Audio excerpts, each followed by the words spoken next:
Hello बच्चों, let's see this question. तो इस क्वेश्चन में अपन को बोला है कि according to special theory of relativity एक जो मैटर पार्टिकल होता है वो ट्रेवल नहीं कर सकता with the speed of light, और इसका रीजन दिया है कि पार्टिकल जो स्पीड ऑफ लाइट से मूव करता है उसका जीरो रेस्ट मास होता है। तो ये क्वेश्चन करने में जो की कॉन्सेप्ट यूज होगा वो होगा स्पेशल थियोरी ऑफ रिलेटिविटी। तो स्पेशल थियोरी ऑफ रिलेटिविटी से आइंस्टाइन ने यह बोला था कि जो पार्टिकल जो किसी v स्पीड से जा रहा होगा, तो उस पार्टिकल की जो टोटल एनर्जी होगी उसको अपन लिख सकते हैं M C square divided by 1 - V square C square और इसका रूट।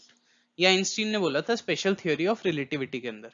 तो अगर अपन बोल रहे हैं कि कोई particle with the speed of light जा रहा है, मतलब v is equals to C square हो गया, तो इसकी एनर्जी होगी वो अनडिफाइंड हो जाएगी, अनडिफाइंड, या फिर अपन बोल सकते हैं कि वो इनफाइनाइट हो जाएगी।